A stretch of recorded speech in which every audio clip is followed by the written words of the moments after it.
Messieurs, dames, charmantes demoiselles, heureux de vous retrouver pour une nouvelle analyse. Le 12 mars 2019, alors qu'il venait d'être nommé entraîneur du Real Madrid, où il revenait un peu, c'était son deuxième passage, et il promettait la Liga aux fans du Real Madrid en leur disant que la saison prochaine, la priorité absolue sera de gagner la Liga. 16 juillet 2020, le Real Madrid est champion.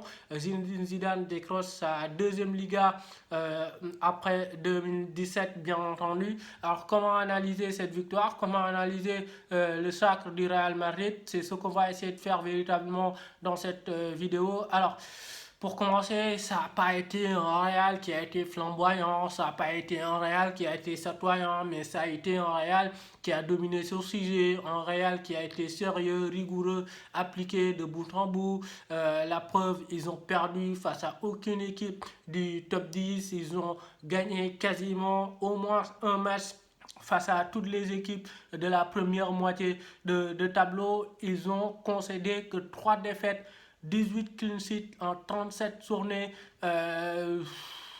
C'est prodigieux. Ils avaient, depuis la reprise, ils avaient 11 matchs, 11 finales. Ils ont joué 10 matchs, ils en ont remporté 10. Du coup, ils sont champions à la 37e journée. C'est tout simplement mérité parce que ça a été l'équipe la plus régulière de toute la saison. Ça a été l'équipe qui a montré plus d'envie, plus d'abnégation pour aller décrocher cette Liga. Et moi, je pense très clairement que la réussite, la clé de cette réussite, ça a été une défense de fer. C'est-à-dire que ça a été défensivement, c'était monstrueux, c'était un vrai rouleau compresseur, une machine défensive qui a été vraiment chirurgicale, clinique. Et quand je parle de défense, je ne parle pas forcément des 4 de derrière et du gardien de but. Je parle de l'animation défensive dans sa globalité, de l'équipe dans son entièreté, parce que ça a été une équipe qui allait confiner son adversaire dans sa première partie de terrain, qui allait chercher l'adversaire constamment très haut, qui allait presser très haut avec un pressing intense, allait harceler constamment l'adversaire, suffoquer l'adversaire, les étouffer. Et le révélateur, ça a été vraiment ce premier but aujourd'hui face à Villarreal, où ils vont presser très haut Villarreal, et sur une erreur de relance, Casemiro qui récupère le ballon, qui lance Modric qui trouve le décalage sur Karim Benzema, et Karim Benzema qui ouvre le score. Vraiment, ça a été une équipe qui allait chercher très très haut ses adversaires, et franchement, ça a été l'équipe de la Liga qui pressait le mieux cette saison. Et surtout, moi je pense que on a eu un milieu de terrain qui a été assez protecteur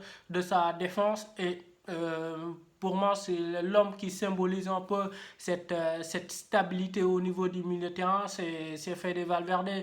Alors oui, depuis la reprise, il est moins fringant, il est moins performant, il a même perdu sa place parce que maintenant, il rentre en cours de jeu.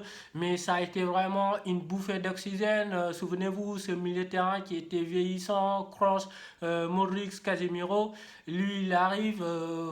et il change complètement tout. Ça a été une vraie bouffée d'oxygène pour ce milieu de terrain-là, dans sa capacité à répéter les efforts, à répéter les courses à haute intensité, à cavaler, à aller attaquer l'espace, à aller presser. Il a été vraiment très essentiel dans le rouage de ce Real Madrid-là. Il a beaucoup libéré Toni Kroos, par exemple, dans les tâches défensives, pour que le mec il fasse, pour que le mec fait ce qu'il sait faire le mieux, c'est-à-dire dans cette capacité à être vertical dans la passe, à jouer, à toucher ses attaquants, et à nous régaler aussi de ses frappes de loin. Combien de fois il a mis des pralines, des buts exceptionnels en dehors de la surface de réparation, c'était juste exceptionnel. Et surtout, surtout, il a soulagé Casemiro parce que Casemiro, il était plus seul dans cette optique, dans cette mission de gratter des ballons, de couper les transitions défensives. Il avait aussi fait de Valverde pour l'aider dans cette tâche-là. Du coup, on l'a vu en Casemiro qui a été beaucoup plus libéré, qui s'est permis aussi même de se projeter et d'aller marquer des buts.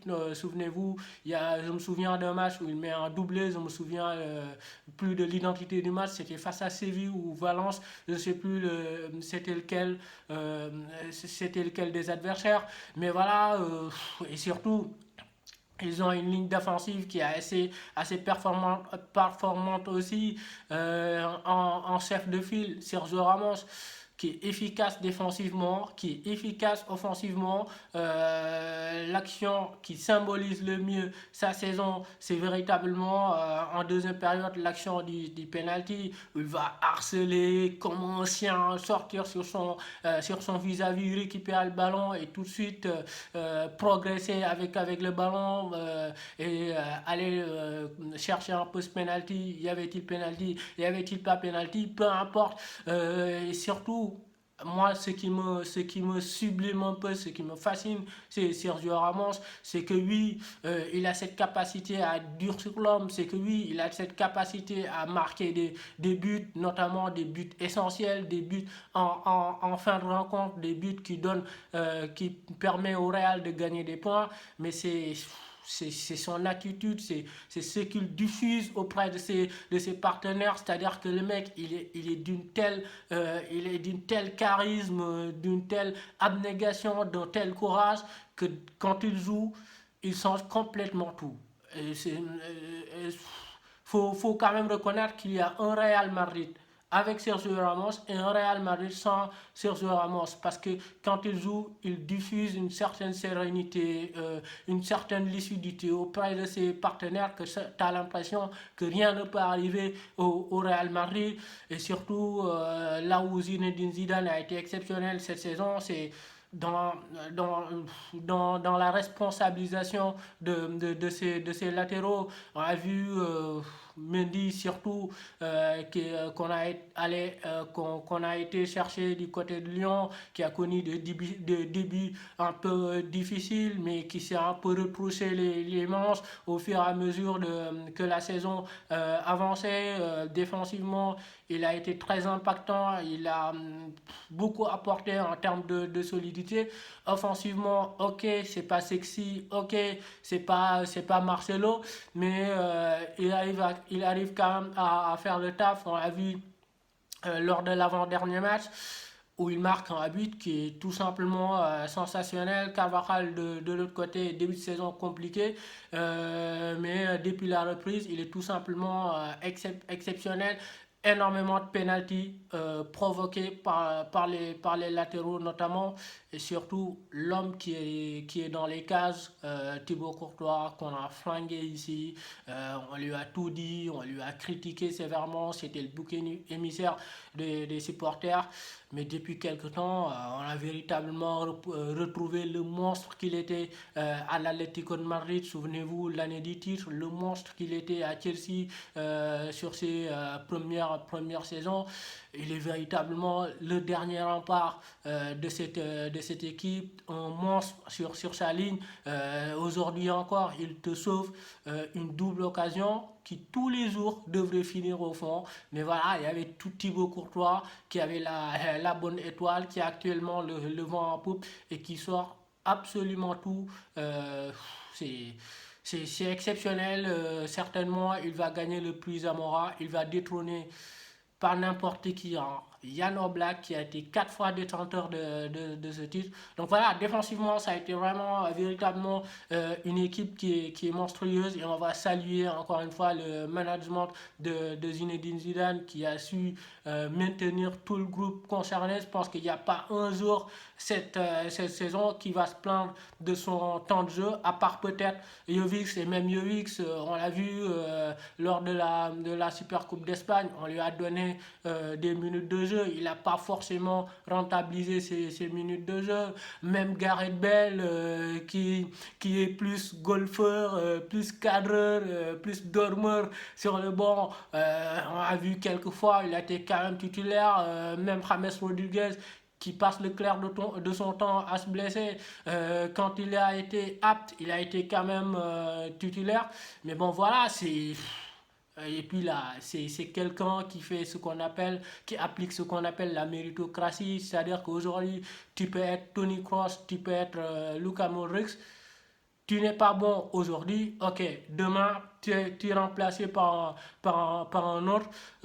Et ce qui est le plus bluffant, c'est Zinedine Zidane, c'est que voilà, c'est un entraîneur qui est constamment dans l'adaptation. On dit souvent qu'il n'a pas un style de jeu, mais lui, son style de jeu, c'est l'adaptation. C'est-à-dire que quand il joue face à une équipe qui attaque très bien et qui presse très bien, il va accumuler les jours au milieu de terrain pour avoir le monopole du ballon. Quand il joue face à une équipe qui a des forces offensives, dont les velléités se passent le plus souvent sur les ailes, il va mettre des ailiers pour offrir de la largeur et contraindre les hommes de côté de l'adversaire à plus défendre qu'à attaquer. Euh, voilà, pour moi, c'est un titre mérité et on est obligé de s'incliner devant Zinedine Zidane. Alors, ok, c'est pas le football champagne, c'est pas le football total, c'est pas forcément le football qui me séduit le plus, mais qu'est-ce que tu veux dire? Qu'est-ce que tu veux faire face à ça?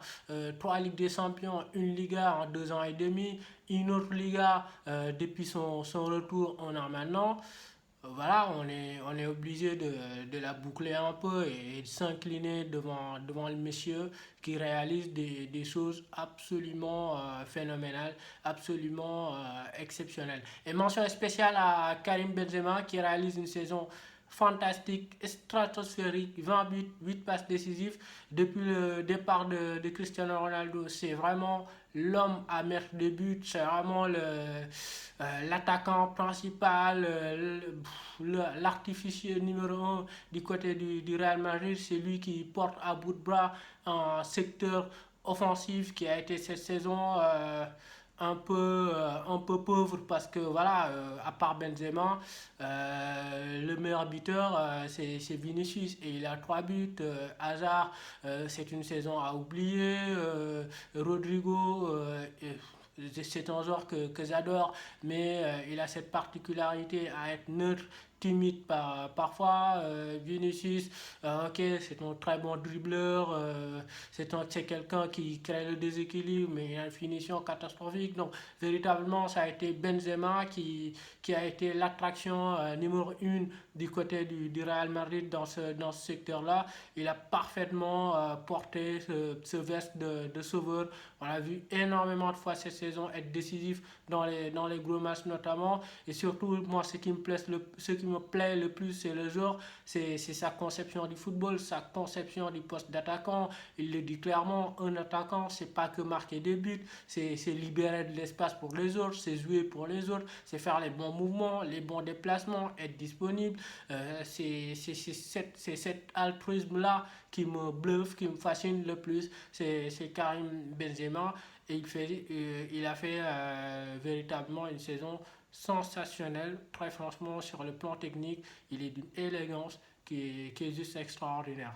Allez, on va pas pouvoir parler du FC Barcelone parce que la vidéo, on ne veut pas faire une vidéo qui soit non plus qui soit trop longue.